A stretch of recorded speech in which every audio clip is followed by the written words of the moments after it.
and welcome to the Michael Zehr Show. Today's date is November 18th, 2022, and we're streaming to you live from the Warrior Healing Center here at the, I just said, I always screw this up, man. I always screw it up. We're at the Rising Eagle Studios at the Warrior Healing Center there.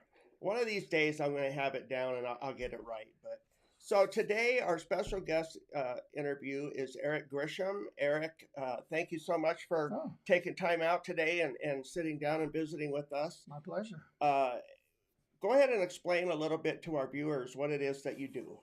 So I'm the business service representative for Arizona at Work, local workforce organization. My part of Arizona at Work is I work with local businesses throughout Cochise County to help them find job seekers, post jobs, find resources, training to help them be successful.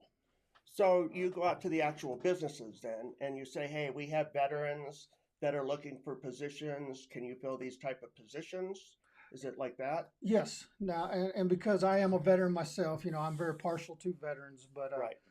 Not only veterans, but anybody that our workforce is working with. So, you've talked with Jerry and Kevin before. There are veteran service representatives.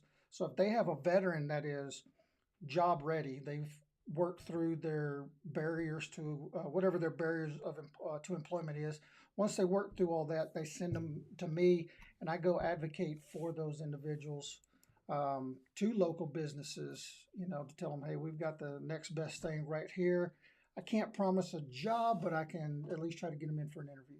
And how do you get a list of these businesses that you go visit, or do you just go out and beat the streets? Sometimes I do the cold calls, beat the street. A lot of them reach out to me from because I do a lot of networking, meet a lot of people, a lot of businesses. I work with all the chambers in the county, and then different events I try to get out to. So through that, through people finding us on social media, I get a lot of calls from businesses. Sometimes I put on job fairs in the community as well throughout Cochise County. So through these networks, businesses will contact me and say, hey, we're looking for X, Y, and Z. Do you have anybody? Okay. And then, of course, I do also, as I hear new businesses coming in or hear about a business I haven't met before, I'll reach out to them and go by and visit them and talk to them and stuff.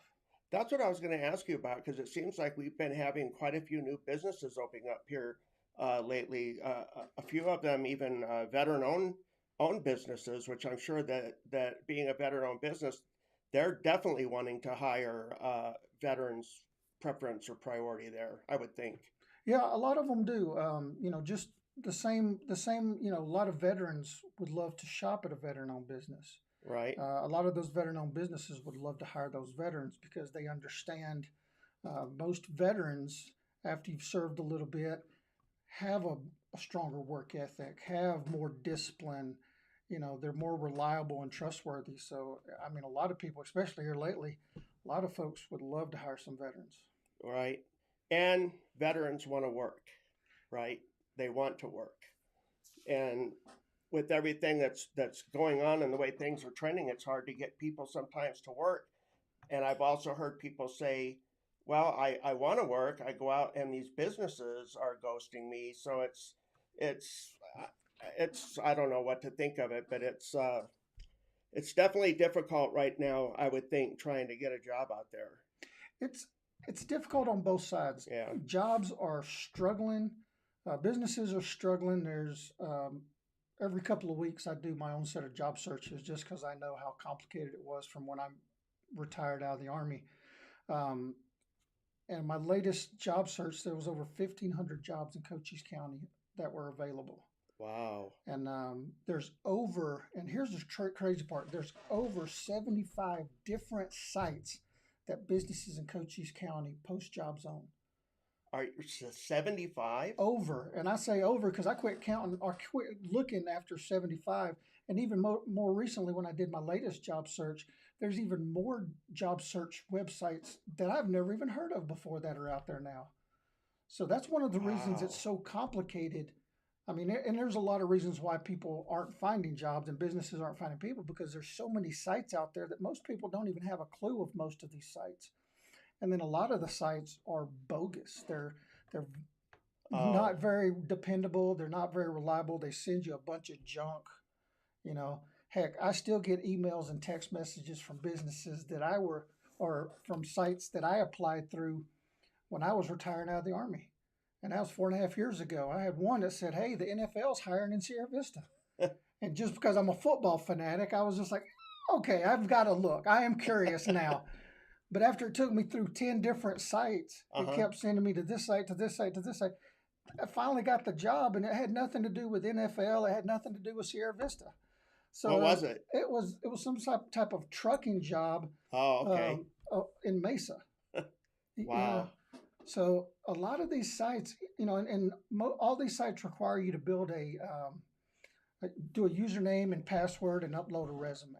Right. So if you apply through every one of them, heck, that's over 75 different accounts you have. Well, I was thinking too, wouldn't like I see on Facebook a lot of times, and they're scams because you could tell by the way they're posted as like events and stuff like that.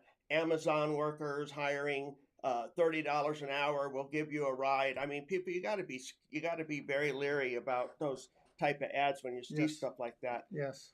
But you're trying to get a job and you're going out in the workforce, and then like you just said, you're kind of butting heads with these phony and what I'm just curious, I don't know if you know or not, but what advantage or what is it that these phony companies are just trying to get from people? Just their personal information? Sometimes it's personal information, Is it?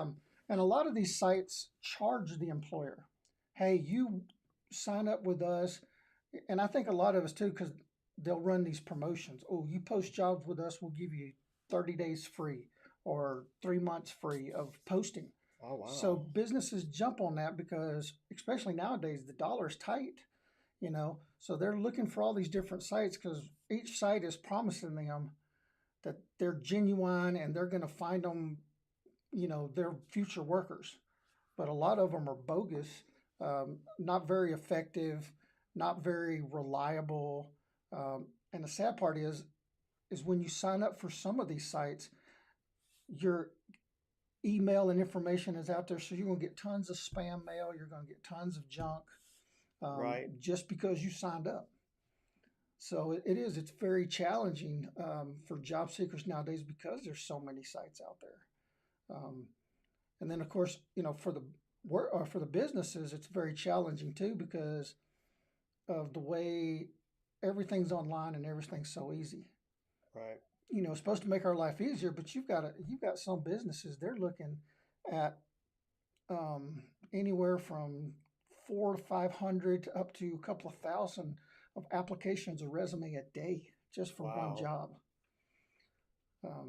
And trust me, I post jobs all the time on our social media sites, and people will apply for anything just because it sounds good. They may not be qualified at all because I'll always put down the requirements. I ask questions: Do you have X, Y, and Z?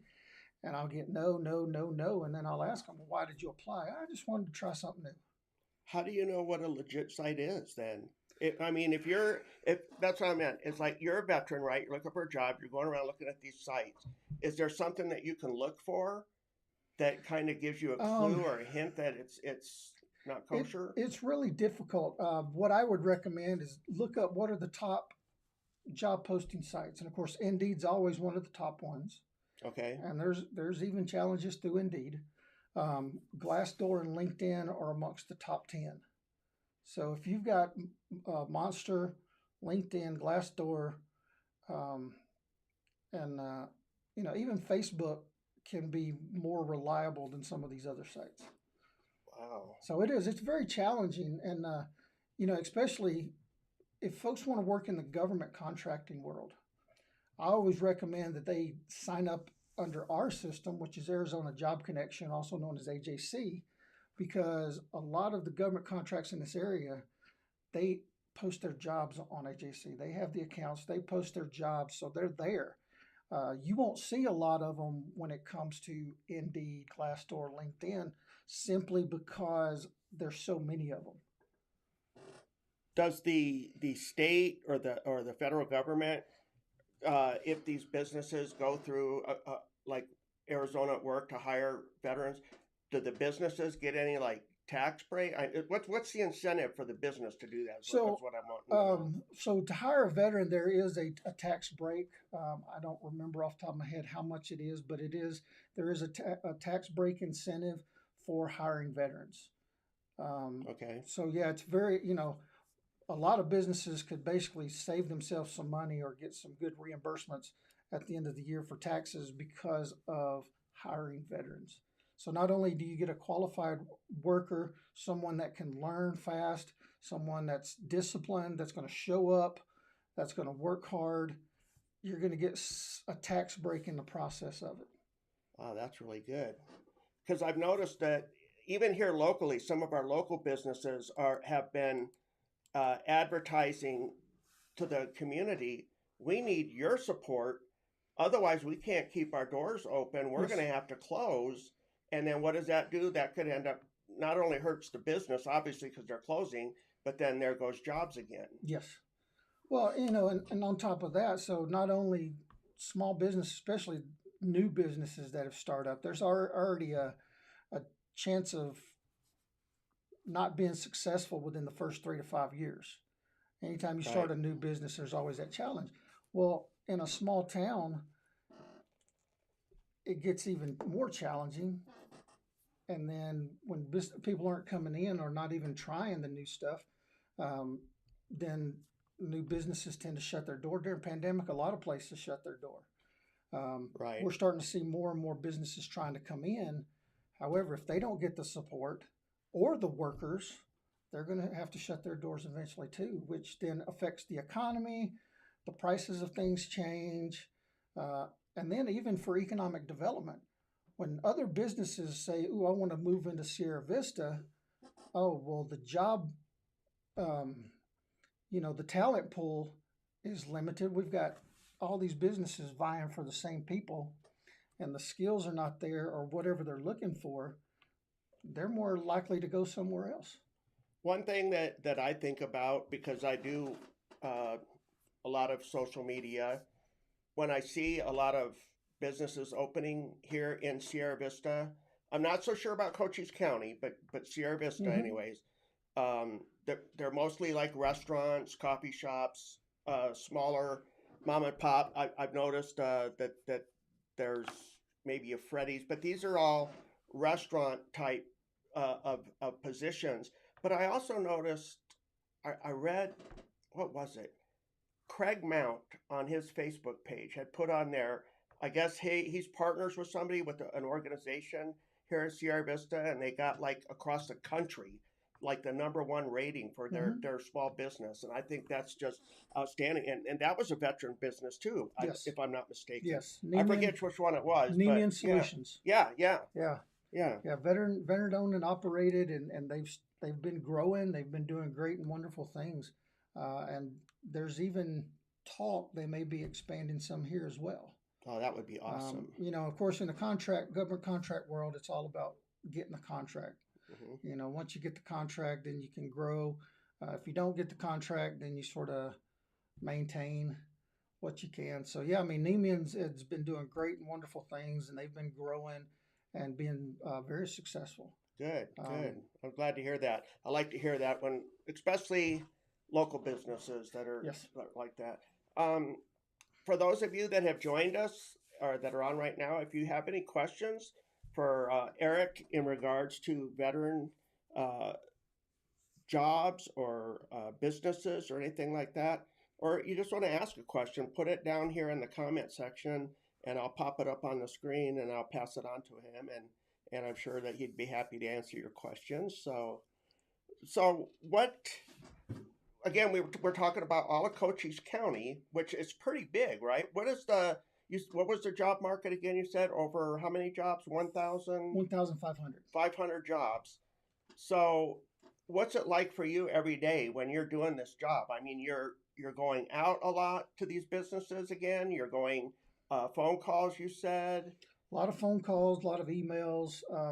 And it's challenging because I cover all of Cochise County. So, Right.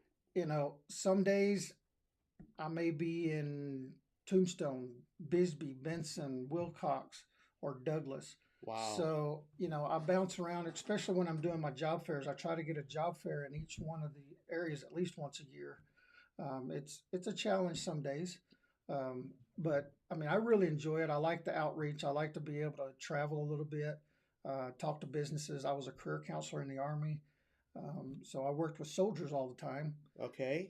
And then when a buddy of mine told me about this job, my first thought was, well, I'm used to working with soldiers, not businesses. Right. But then I realized a business is nothing but people. Yep. So there's a lot of they just do things wrong. Exactly. Exactly. They need veterans like us to go in there and tell them how to do it right. Exactly. And it's funny too, because as I do my job fairs, I do 2 big ones a year in Sierra Vista, and I talk to more and more businesses, and I get more and more like, hey, we would love to hire veterans. Oh wow, that's great. So there's an organization out in Hereford called Echo and Hope Branch, and their clients are autistic. And they've got everything from low functioning to high functioning autistic clients, and they have direct support professional out there. And some of their best direct support professionals are veterans. Wow. And some of these veterans have had issues with PTSD and other stuff like that. So they understand a little bit about these challenges that some of these clients have. And that is their support as well as the client support. Some great stories I've heard from this place, and they're always looking for some veterans to come out because they've learned that veterans are just, most veterans are pretty disciplined. They're pretty organized, and especially if we've been in leadership roles, we've all had those knucklehead soldiers, sailors, or airmen underneath us that we've had to deal with. So it's very interesting, and I was just so amazed when I heard them talking about that. I was like, wow, I've never really thought of it that way. But they've got a couple out there. They just sing their praises because of their demeanor, and it's almost like a balancing. Those clients help them to balance, and the veterans help the clients to balance. And that's outstanding. Yeah, it is amazing. Yeah. What kind of tools do you have at your disposal then to help advertise these businesses, or is that on the business themselves where they have to kind of get the word out? Do you understand what I'm trying to ask? Well, so businesses can come to me. I'm responsible for all of our social media platforms. So we have Facebook, LinkedIn, Twitter. We have an Instagram I'm working on. And then, of course, we have 2 job centers in Cochise County, one in Sierra Vista, one in Douglas. And then also we have a job center in Safford and Clifton up in Graham and Greenlee counties. So you guys cover that area as well. Exactly. Not just Cochise County then. Yes. Wow, that's a big area. Yeah. Now I do have help. I have a business service partner up there in Graham that does Graham and Greenlee, so I get to focus mainly on Cochise. But we all try to help out each other. Now Kevin and Jerry, they have their hands full because they have to cover Graham, Greenlee, Cochise, right, and even parts of Santa Cruz and Yuma area. They tend to help out with sometimes too. So they have a little bit of bigger responsibility than I do. But through social media, through networking, I offer all businesses, especially the nonprofits too, that, hey, if you want me to help get the word out, send it to me. I'll put it on our social media platforms. I'll put it in our job centers. Even if you're not looking to hire somebody, I can at least share, hey, these people are in town. This is what they do. If you need service or help, contact these individuals, and it costs nothing. So if you're a business, especially a veteran-owned business, I think that was a pretty cool way of letting them know that there are extra ways that you can help them get this word out for jobs, and to let people know that these businesses are, in existence. Because especially the small businesses, a lot of them, especially starting off, may not have a whole lot of money for advertising and getting the word out. So yeah, that's what I do is to help them. And sometimes it may just be helping to get the word out and advertise a little bit for them through our platforms. But then again, as I'm out networking and meeting with people, I hear different stories. I hear different, oh, well, we need this or we need that. Because part of what I do is talk to businesses and even job seekers and say, well, what's your challenge? What do you need? And they may say, hey, I need somebody to come power wash our dumpsters. And of course, we have a veteran owned business here in town that can do that. Yes. Yep. You know, hey, I'm looking for somebody to groom my pets. We have folks in town that can take care of that as well. So, you know, I try to, the more networking I build, the more I try to help through word of mouth, which is very big in the small communities, but also the social media platforms and different events that I host. And the Warrior Healing Center has stepped up here in the last few months and has started a program, veteran-owned businesses. Yes. And got a lot of the veteran-owned businesses starting to network together and work together. As you walk in the center, there's a lobby. In the lobby, there's a board there that has all the different business cards and everything for all of these. So we're definitely out there to help the veteran-owned business to be able to succeed, because we don't want them to fail. Failure is not an option. Yes. Right? And, you know, I actually started working on trying to compile a list of veteran-owned businesses about 3-4 years ago. Okay. And Kathy and them reached out to me because I had started this process because there was no record of it. So all I had was I contacted the city and they gave me a list of every business that had a business license. But the problem is none of the contact information was up to date. So I had 3,000 businesses. I had a ton of contacts. Some of the contacts were Alaska, Georgia, all over the U.S. because they're not required to update their contact information after they start their business locally. So it was like pulling teeth. So yeah, when Kathy and them contacted me about this whole business, you know, veteran-owned business thing, I was just like, hallelujah, thank you. So I shared them with what I had already put together, and they've done a great job continuing on with it and putting this veteran-owned business group together. Even started a Facebook page and stuff. I think it's phenomenal. Another thing that I think is phenomenal about our community is, I forget what it's called. 2 years ago it was at the mall. Then last year they had it at Ethelberger. Oh, the veteran stand down. Veteran stand down. Thank you. Yeah, the veteran stand down. What I love about that is you were there. Kevin and Jerry for Arizona at Work was there. Warrior Healing Center, DAV. I mean, oh my gosh, there was all these different organizations, and the fact that they can all come together and provide these services for the veteran in need just says a lot about our community and how much we care about our veterans in this area. Very much. So first off, I personally would like to say to all those organizations that are involved out there helping our veterans, and there's just too many to mention, really, thank you. It means a lot. It does. Yes. And, you know, and I'd also like to say, too, that to all the organizations out there helping veterans, if we're not careful, we can end up just like the VA with 1,000 tentacles and the right hand not knowing what the left hand's doing. So instead of recreating the wheel and competing against each other as organizations, let's all work together. And we've done a great job so far. I just want to encourage people to keep doing that, because that's one of the things I see from a business perspective is whether it's a nonprofit or for-profit, I see so many organizations, instead of working together, they're working against each other, trying to recreate something that's already there when all we got to do is work together and make it better. What's saying, if it ain't broke, don't fix it? Exactly. Yep. Exactly. So I encourage all the businesses and the organizations out there that help veterans to, you know, work together, make it a better product, not an individual product.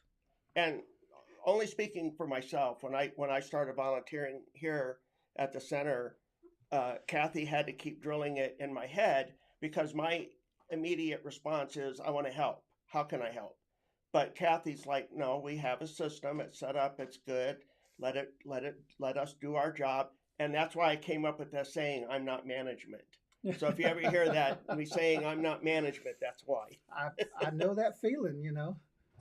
And they do a very good job here at the center, helping our veterans, and also just so many organizations. there's the Elks.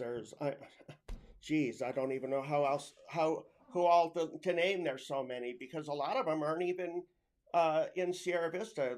And then there's the mental health organizations too. Yes. That come in, and mental health is another big thing. And speaking of mental health, just so you know, I'm growing my beard out here because the Knights of Columbus, they're doing a mental health support. So it's No Shave November. I guess it's usually for cancer or whatever. Okay. But the Knights of Columbus said, no, we're going to do No Shave November for mental health. So I'm growing out for 30 days. And then after that, I take a picture, send it in. And I think we're just going to collect some money and send in a donation Nice. to help mental health. So that's what that's all about. Okay. So wait, what did I say? You know what you said, boss lady. She's good people. Let's talk a little bit about how you came to be in the military. What it was that about? Like, where were you living at the time, and what area? Okay, so I was living in a little town called Florence, Alabama. I'm originally an Okay. Alabama boy.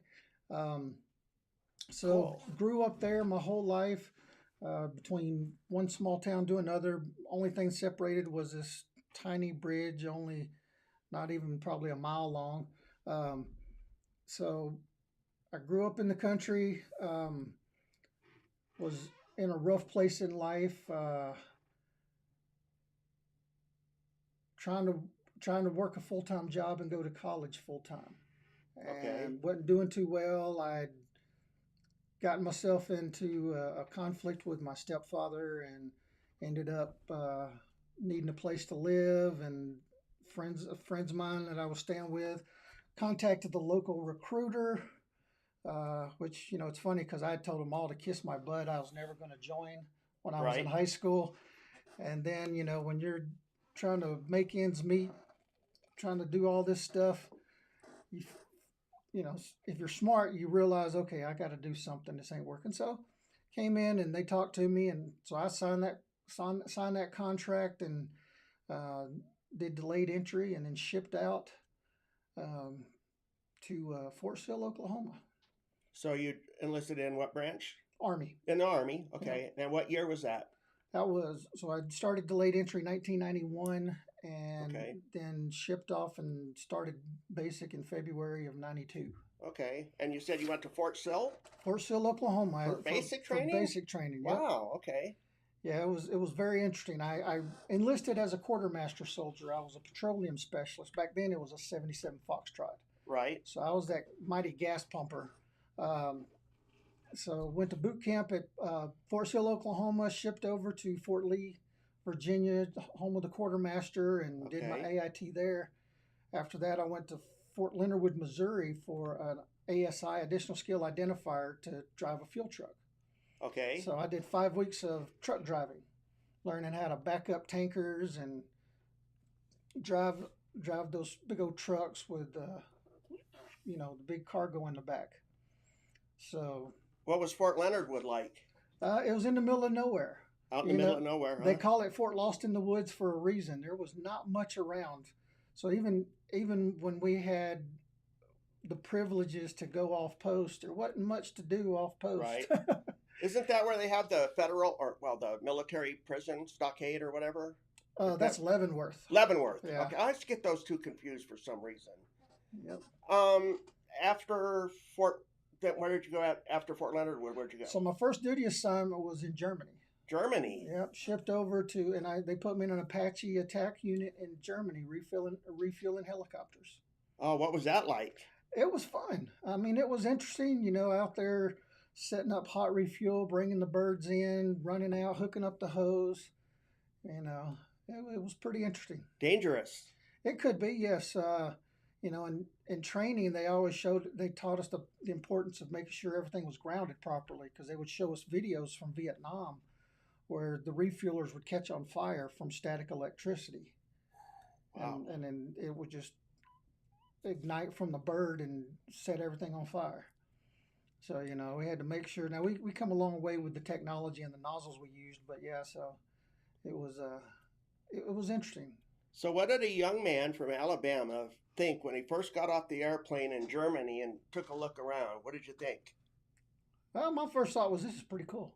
Yeah. Because I never thought I'd leave my little small town in Right. Alabama. So here I am. I was like, wow, this is interesting, new. Different culture. Yes.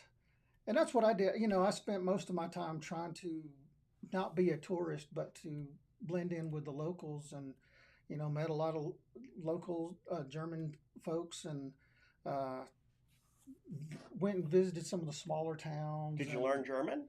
A little bit. A little bit? I don't know much. It's been so long, I don't know much. I knew how to read it and understand Okay. it better than I can talk. But, when you got a country accent, sometimes Right. trying to speak a foreign language sounds a little weird. Oh, I'm just picturing that right now. That's good. That's good. So how long were you in Germany for? So I was there 2.5 years. 2.5 years. And then where did you go after that? Fort Stewart, Georgia. Came back to the States. Okay. Yep. And what were you doing there? I was in the 305th Main Support Battalion. Okay. So I was driving 5,000-gallon fuel tankers and log packs and Wow. support of all the other units on base. And you were there for how long? Fort Stewart, I want to say about 2 to 3 years. Okay. And then from there, I re-enlisted and ended up in, where did I go after Fort Stewart? So how long have you been in at that time when you re-enlisted? Well, I actually re-enlisted the first time in Germany because I came in Okay. the Army originally for 2 years and 21 weeks. All right. That's why I wanted to track Yeah. it, make sure. Okay. And then when I was in Germany, I re-enlisted and I ended up at Fort Stewart, Georgia. I re-enlisted to stay in Germany a little bit longer. And then they sent me to Fort Stewart, Georgia. And then at Fort Stewart, I was getting ready to, I was going through ACAP. At the time, it was called ACAP. I went through ACAP as an E4. I was like, you know what, I'm done. I'm leaving. And then I realized through some mentoring from some senior individuals, they helped me to realize, look, you don't have a plan. You don't have an idea of what you're going to do. So I ended up re-enlisting again. And you hadn't, really thought about, if you were going to make it a career at that time. No, I didn't. I Yeah. didn't have a thought to it. But from there, I went to San Antonio, Texas, to Fort Sam Houston, Yep. which was there was two positions on the whole post for my MOS, and I looked up and got one. And what was it? What were you doing there at Fort Sam? I was in a combat support hospital. I was in a cash unit. So, Okay. Working in the S3 shop and the motor pool, they had only one small fuel truck, which filled up the Humvees and the generators for the hospital. I haven't been back to Fort Sam since '77, so I'm sure it's changed a lot since Oh, well, then. it's changed a lot since I was there. I Yeah. actually went back doing some training several years later, and the whole place looked totally different. Yeah. It's sort of growing, expanding. They've combined all the military or the medical schools for all branches of service in the Fort Sam location. Oh, okay. Yeah, it's pretty interesting. Because that's where Brook Army Medical Center, right? Yes. Yeah. Yeah, so it definitely did not look like the same one I left. And Right. it was several years later. Because I actually, so from Fort Sam, unfortunately, it was good, but it wasn't. But I got promoted to E5. Okay. And I thought, man, I'm just going to hang out here and sham for a little bit, not worry. And the promotion points dropped so low, I got picked up for E5, and they said, hey, congratulations on your promotion. You're going to Korea. Korea, So, okay. Promoted myself out of a spot. I was only at Fort Sam like 11 months. Were you married at this time? No, I was still single. Still single. Okay, so then you made E5 after what, 6? It was about 5-6 years. 6 years? Okay. So then you got orders and you came down to go to Korea, correct? Yeah. Where'd you go there? And what did you do in Korea? I was in Yongsan, Korea at another support battalion. Okay. So I was driving 5,000-gallon fuel tankers again, supporting all the other units in South Korea. Did you get to go up and visit the DMZ, or were you on the DMZ? I did. No, I wasn't on the DMZ. I was down in Yongsan, right outside of Seoul. But I actually was on a detail a couple of times up at the DMZ, where they would take remains that was found in North Korea and return them to the South Korea side of the Oh, house wow. of soldiers. Very intense. I mean, you're standing there, and North and South Korea are standing there watching you, weapons locked and loaded, ready, and you're just like, oh, okay, And then they do a whole little procession to take the remains, return it to the American side, and then we move out. Yeah, with what's been going on there lately, I've been a little concerned. I've been watching the news about with all the missiles that North Korea's been doing and the joint testing with our forces and South Korean. It's just, it's pretty crazy. I mean, a lot of people I don't think really understand just how intense it can be over there. So how long were you in Korea for? Just a year. For 1 year? Yeah, I did a year in Korea, and then I went to Fort Campbell, Kentucky. Fort Campbell, Kentucky. So you got around quite a bit, huh? Yeah, I was fortunate. I did. I spent 8.5 years at Fort Campbell. Oh, okay. Before they moved me, so I did a few deployments from Fort Campbell. What were you doing at Fort Campbell? Well, I started off aviation unit as a refueler, and then I reclassed over to be a career counselor, a 79 Sierra career counselor. Did you have to go to like AIT or I went to that or Fort Jackson, South Carolina for training? Okay. To get and see, as a career counselor, the lowest rank as a career counselor is an E6. So I was E5 promotable at the time. As a fueler, promotion was tough to get to 6 and even harder from 6 to 7. So I dropped my packet. I went to Fort Jackson, and right after I graduated, I penned 6. Wow. So, I became that dreaded reenlistment guy, trying to convince everybody to stay in a little bit longer, X, Y, and Z. Did you become a recruiter? No, never became the recruiter. The recruiters brought them in, we kept them in, and people thought I was a recruiter. I used to have sergeant majors all the time, especially back when they were offering incentives. Say if you refer someone and they join, that's $1,000 incentive you get. Wow. And I had a sergeant major. He was trying to make bank on that. He's like, "Hey, I met this kid at the airport. Here's his information. Here, what can he get? How can he get in?" I'm just like, "Sergeant major, I'm not a recruiter." Right. So, it was the best job I ever had. Best job in the Army because I got to help people at all levels. But I didn't have. When I was a squad leader as a petroleum specialist, I got a lot of knuckleheads. Right. So I spent a lot of time on the carpet in front of the commanders, trying to talk about why my soldier was a knucklehead. So that was always interesting. But as a career counselor, I didn't have to worry about that. I didn't have any soldiers under me for a while. So to go from petroleum then to go into career counselor, was this a choice that you made, or did the Army make that choice for you? No, it's a choice I made. You did. Yeah, I found out about it. It just piqued your curiosity. That's just something that really appealed to you. It did. I was actually up for reenlistment. It's a funny story because I was up for reenlistment. I talked to the reenlistment NCO in our battalion, and she was getting ready to do the same thing. She was getting ready to go reclass to be a career counselor. And I was like, "Well, what is that?" Okay. Never heard of it. I heard of recruiters, and she was explaining to me what it was. So I did my research and stuff, and I was like, "Yeah, that's great," because I've always liked helping people. I've always liked trying to solve issues and problems and try to help people achieve what they would like. Well, then I had to go see my battalion sergeant major, and my sergeant major's like, "Okay, you going to reenlist?" I said, "Sergeant major, we got issues." The situation I was in was not the greatest situation to me. I was E5 promotable, but my platoon sergeant was an E5 non-promotable and flagged for overweight. And it's like, how's this guy supposed to write my NCOER if technically I outrank him? And he's flagged. So, and at the time I was very skinny, so don't let this extra retirement weight fool you. But so yeah, and I told the sergeant major about what I'd heard about what I'd like to do. And it was later he come up to me and he's like, "You still want to be a career counselor?" I said, "Roger, sergeant major." He said, "Okay, I just got selected to be the brigade sergeant major." So he was battalion level, getting ready to go up to brigade level. Wow. And he said, "I want you to come be my driver." He said, "You do that for 6 months. Because at the time I had to have at least 6 months of a battalion reenlistment additional duty position." He said, "You be my driver for 6 months. I'll make sure you get your time and get your packet in for career counselor." Wow. and he stood by it. Isn't it great when somebody helps promote your career like that? Yes.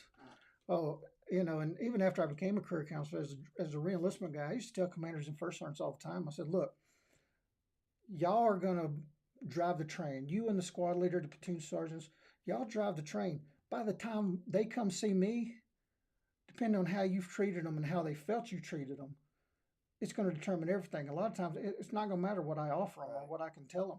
They're going to be like, forget this, I'm gone. So yeah, that leadership, and especially somebody that sticks to their word and help promote what you want to do, is phenomenal. I I always think that it's great that, I don't know what the exact saying is, but what it equates to is that a young soldier can become the best that they can be if they have the best leadership in the senior ranks. Yes. If they're out there teaching the younger soldiers and educating that, protocol, all that. I just think that it has to be that way, because if you don't do that, you don't have good leadership, then these soldiers are going to fall through the cracks, and then there's not going to be any like desire to want to stay in or to make it a career or anything. I just think that, and it even goes for in the civilian world, in the business world. Right. If businesses don't have good leadership and a good work environment, people are going to leave. And you can pay them top dollar sometimes, and after a while, they get tired of it, and they pop smoke. So yeah, I mean, I think it was the best choice I ever made. It was the best career, I think, in the Army, to be a career counselor, especially if you're doing your job right. Because like I said, you get to help soldiers at all levels, from when they first come into the unit, talking to them about where do you see yourself in so many years, or what have you started doing now? Just different steps along the way to encourage them to better themselves, to grow. And, hey, I want to be an officer, or I want to go be a drill sergeant or a recruiter or special forces. Okay, well, we need to get you to this point. Let's do X, Y, and Z, and give them that path. And I used to tell them all the time, look, I'm not your first line supervisor. I'm not your squad leader, but I'm here to reinforce. If your squad leader is doing the right job, right thing, I'm here to reinforce that. I'm here to help build you up to the point where you need to be to make it happen. A lot of times when you're junior enlisted are in the military, they don't even think about the next day versus the next year, or having a career in the military. At least for myself, it was like I was day by day. Yep. And so I think that this career counselor that you provided, it sounds like it was a very admirable job that you did there. Well, I enjoyed it, and the thing that really spoke to me is when you PCS from one location to another location. It could be years down the road, and you run into a soldier that you had dealt with or you helped out. Mm-hmm. And you may not even realize just how much you helped out until you see them as, hey, Sergeant, I just want you to know, you were the best whatever, and you helped me to achieve blah, blah, blah, and I'm where I am today because of you. Stuff like that was priceless, to know that you made a difference in somebody's life. It's huge, and it's a great feeling. It is. That it comes back to you like that. Yep. That's the best compliment you can get. So you're at Fort Campbell for 8 years, and you're a staff sergeant at that time? Staff sergeant, got promoted to E7? Sergeant First Class. Okay. And what was next after that? After that, they actually sent me to Triple Army Medical Center in Hawaii.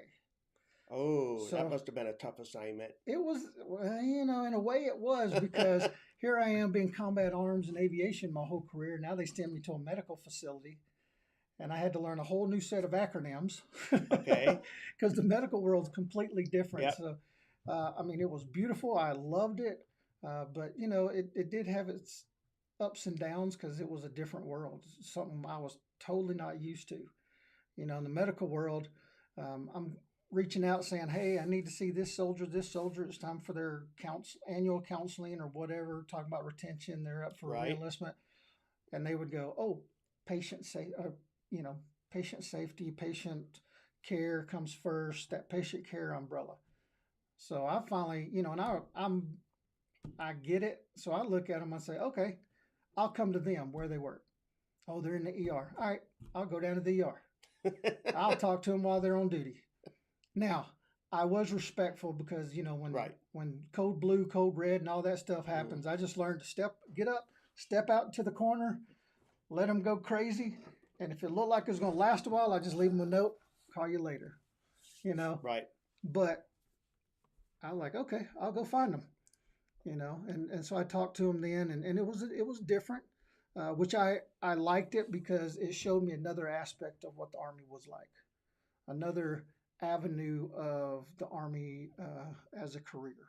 I learned different stuff about AMED recruiters and going into the officer side of the house, and for the medical side, for medical, I learned the difference between even a basic combat medic, what they did in a line unit as opposed to a hospital. And I can tell you a lot of them would rather be back in a line unit. A lot of them had reenlisted to come to Hawaii. And after about 6 months, they'd come in and they say, "Sorry, I'll reenlist right now. You just got to get me out of here." Because it was not what they were used to. It was not, they thought the grass was greener on the other side because there wasn't deployments, there wasn't all this other stuff. But then they got there, and the whole political aspect of it, patient care, was just completely different than heck even what I was used to. Yeah, MEDAC is really lax. I think I don't know about now, but back then it used to be really lax on military protocol, and we didn't have formations and stuff back then. And it's different, and even doing PT test. Yeah. I remember grading PT test and arguing with officers. These young nurses and stuff about what was right and what was wrong, and it's just like, oh my gosh.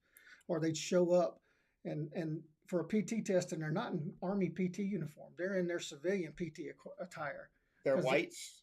No, like short, like stuff they would go to the gym in. Gotcha. After work, and it's like, what are you doing? Well, they told me I could wear whatever. No, you need to go change. So yeah, it was definitely a challenge. It was a different mentality. How long were you in Hawaii for? I was there 4 years. For 4 years? But I spent 2.5 years with Tripler, and then they transferred me up to Schofield Barracks. I was one of the first career counselors in the Warrior Transition Battalions when they started them up. What's that? So the Army started what's called Warrior Transition Battalions. So after the war and terror hit, and they used to have what's called med hold all the time in units where those that were going through med boards or whatnot would go. Well, that had turned in just for a hangout. So the Army shut down all the med hold companies, and they started what's called a Warrior Transition Battalion. So it was battalions up to a battalion size element. Some places had brigade size elements. That's where they would put all their wounded soldiers. Okay. Majority of them coming back from combat, but we also had those with cancer, other illnesses or sicknesses or injuries or whatnot. And it was just a whole unit designated just for them. Wow. We had VA representatives, we had nurse case managers, we had doctors, we had physical therapists, occupational therapists. We had the whole gambit in one organization. Sounds like somebody was thinking on that one. They were. Somebody was ahead of the game on that. Now, there was still a lot of hiccups and stuff because, the way Uncle Sam usually does it, hey, this is what we're going to do, make it happen, boom. And they start from the top and work their way down instead of building from the ground up. So it was a bit of a challenge. Like I said, I was one of the first ones. Matter of fact, it was me and 3 or 4 career counselors Army-wide that would go to some of these meetings when the big Army was talking about creating these things. What would it look like? How do we do it? How's it going to be set up? And it was even more of a challenge because they put active duty, National Guard, and Army Reserve all together. In one. Okay. So at one point in Hawaii, I had my battalion sergeant major was National Guard. My battalion commander was Army Reserves, and all my first sergeants were active duty. Wow. So it was definitely a different gambit. Yeah. But the soldiers that came in, their sole purpose was to heal and either try to return back to active duty or guard reserve, or they were med boarded out in some Okay. form or fashion. So it was very interesting. And for me as a career counselor, and even my counterparts that were in the unit, it was totally different. Here we are, been spending our whole career trying to say, hey, you're going to reenlist, trying to get these reenlistment numbers. Well, most of our units couldn't even do that. Here's a good question for you, Eric. If I'm scared to be a soldier, what to do? What would you do? Interesting. Would you still encourage them to enlist and maybe find them an MOS that would be within? What do you think? No, I think you should. I think you should do your homework. Because there's a ton of MOSs out there, and whichever branch you go into, there's a ton of different job skills out there. You know, one, what scares you about it? Why are you scared? Then by identifying that, you can take a look. If it's because you don't want to deploy, you don't want to, fight, you don't want to have to shoot people. There's a ton of jobs out there. You go into the medical corps, Right. you can go into the chaplain corps. You can go into so many different avenues where you won't ever have to really do it. Get out there and get your hands dirty.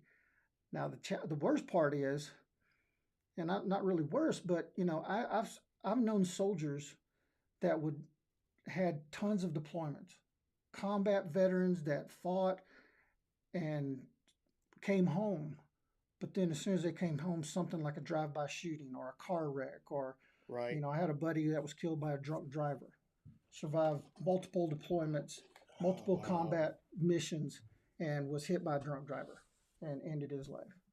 So that's a really good question, Marinsky. Thank you for asking that. The thing that I want to kind of take off that too is they can also, if they try it and get into a job, they can learn a skill, right? Yes. And then if they find out that, okay, well, the military wasn't for me, I can get out after my 2, 3, 4 year enlistment. I've got VA benefits. I've got educational benefits. There's a whole bunch of benefits that open up to you just for serving one term. Yeah, and there's a ton of options too. You got the Army National Guard, you got the Army Reserve, you got the Air National Guard. I think the Marine Corps even has a Guard or Reserve section. So even the Navy does. So even if it's not a full-time warrior, you can be what we call the weekend warrior. Right. And still serve and still do your time, learn a skill, and set yourself up for so much success later on down the road. So if you're concerned, if you're scared about being a soldier, do your research. What do you want to do? Heck, you can even call me. Reach out to me. I'll be glad to talk to you about my experience and what I've learned over the years. So don't just trust what you see on the news. Don't just trust what you see in the movies. A lot of that is one-sided. Or, Hollywood's all beefed up. It's not quite what it's made out to be. And once you join the military, you join a brotherhood and a sisterhood for the rest of your life. Yes. It's a lifetime family. Yeah, a couple of my kids asked me the other day if I missed anything about the military, and I said, yeah. And they said, well, what do you miss?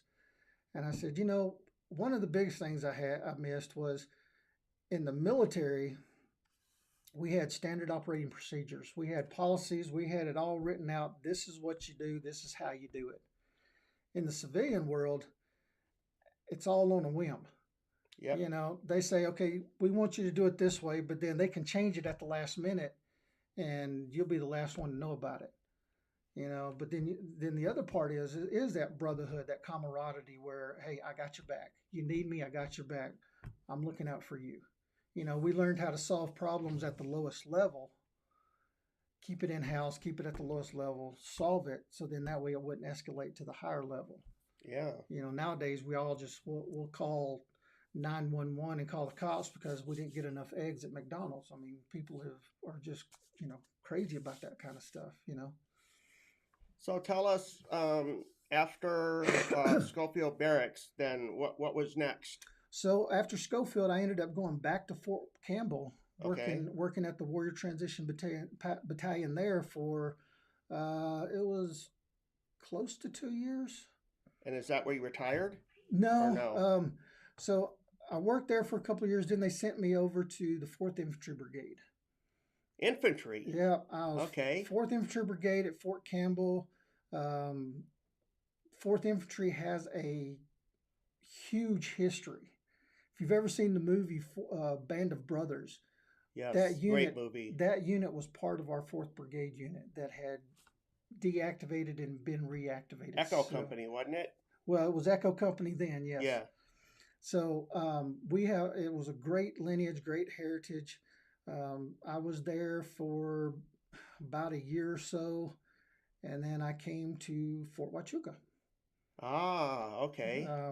And I was at NetCom. I was the senior operations for retention for NetCom for 3 years, a little over 3 years, and then that's when I retired. And what year did you retire? 2018. 2018. So you're a newbie. Yeah, You're still in the honeymoon status of your retirement. I tell a lot of the older retirees, I said, yeah, my ID card still has a little bit of a shine on it. It hadn't been in my wallet, worn out for so many years. One last question I want to ask you about, because I was so focused on your military service. How did you meet your wife and your family? How did that all come about? Well, that is a very complicated and complex. And please give her a shout out here too, please. So Jennifer, love you to death. She's a teacher over at CAST, the Center of Academic Success. She teaches first grade. Hey. She needs all the help she can get. These young first graders been driving her crazy here lately. But between both of us, we have 7 kids ourselves. So wow, that's great. You would think she'd know how to deal with all these kids, but most of ours age from 13 to 21. Okay. 2 of them finally moved out. I know that sounds bad, but I'm trying to encourage the rest of them to go with them. Hey, be careful. Once you become an empty nester, man, it'll get a little lonely there for a while. Well, I don't think my wife will ever let that happen. Okay. So two of the kids are mine from a previous marriage. Okay. 5 of them are hers. One that moved out was my daughter. She moved back to northern Alabama after living here for a little over a year. Graduated from CAST during COVID, of course, so she didn't really get to enjoy her senior year quite like she'd like to. But went back, tried college, and said, "Dad, this is not going to work." So, but she's very independent, and she'll come visit every once in a while. But she's determined that she's going to make it on her own. Good. So, my oldest stepdaughter, 21, just recently moved out here. Her and her husband moved to Virginia. Unfortunately, with no plan, no thought, no idea. So, yeah, we'll see how long that lasts. I wish them the best, but I worry about them. The rest of them live at home now. But me and my wife met in an interesting way. We met through my ex-wife and her ex-husband. They knew each other. Really? And okay. Yeah, it was a very complex situation. I was married to my ex at Fort Campbell. They sent me up to Maryland to get surgery on my wrist. While I was there, I called to check on the family. She said my wife at the time said she was going to Alabama to pick up her brother and his family, and I was confused because I had met her brother, and this was a friend of hers that they grew up together and just called themselves brother and sister. But anyway, so when I got home, I had a family of 7 living in my house. So I supported them because I was the only one working.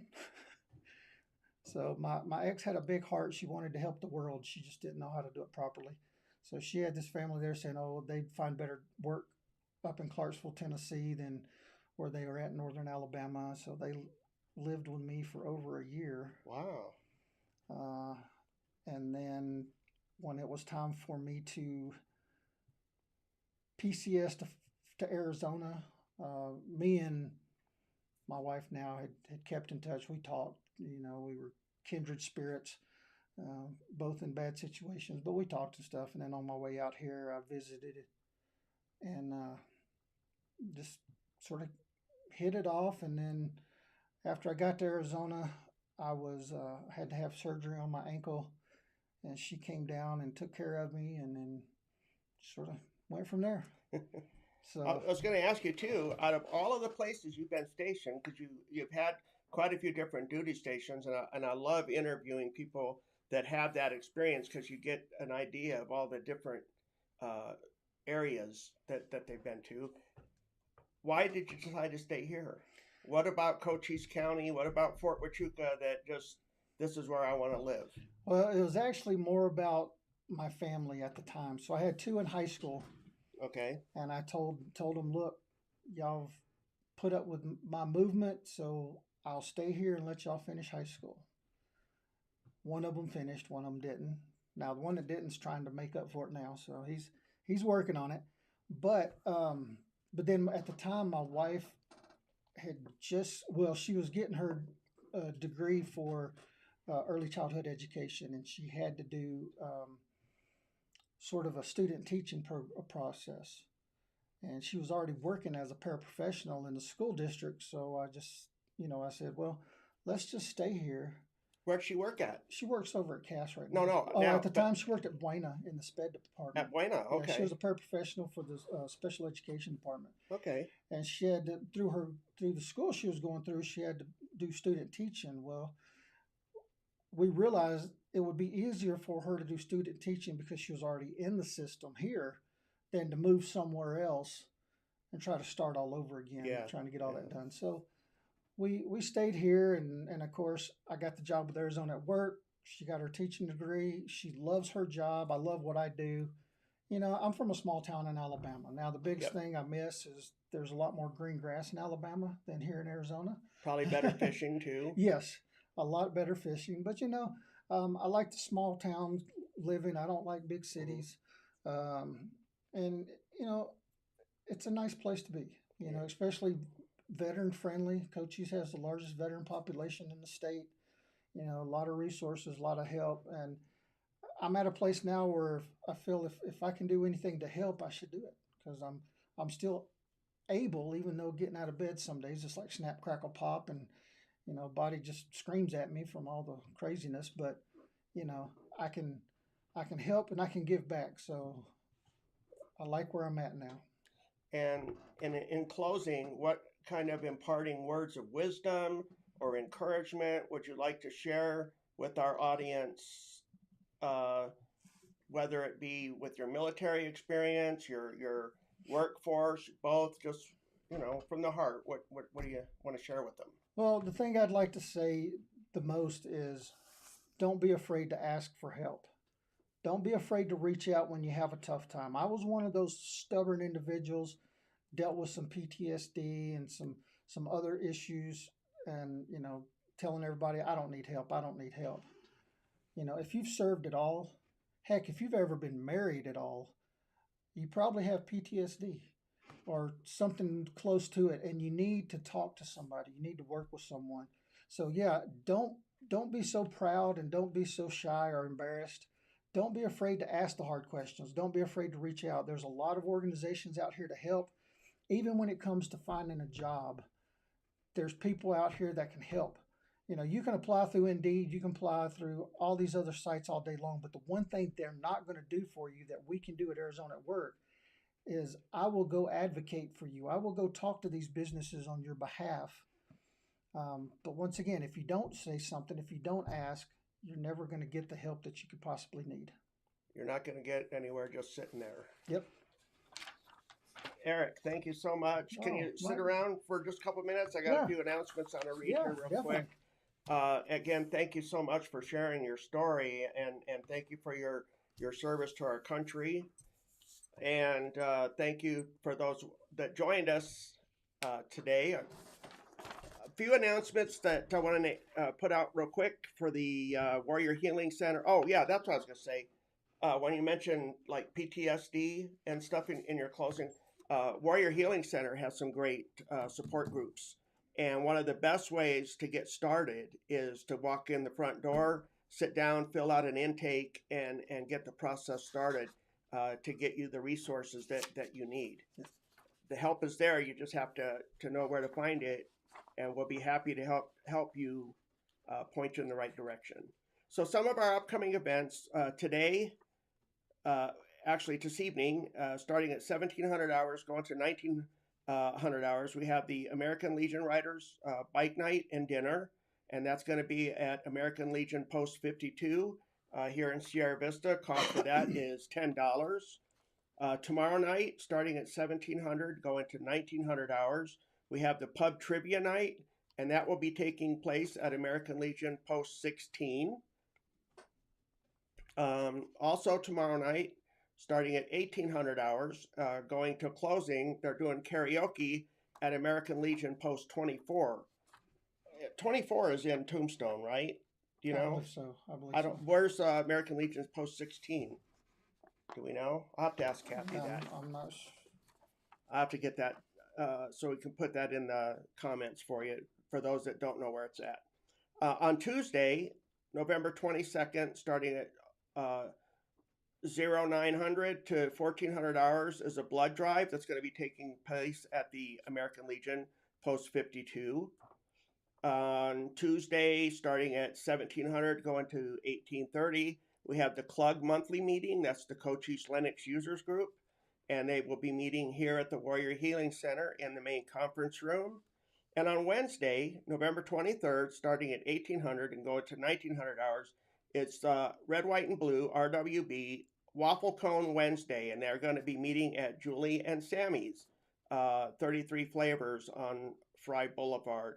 And also I wanted to let you know, if you're interested in riding, Bello Vets will be riding on Wednesday, starting at 0830, and they will be meeting at the Pueblo del Sol Country Club parking lot here in Sierra Vista. So that's all the events that I have listed for today. And again, Eric, thank you so very much for coming in and sit down. I've been wanting to get you in here for a while, and I saw you there at Arizona at work when I was at the DAV the other day, so I thought I'd ask you. So again, thank you so much. Appreciate it.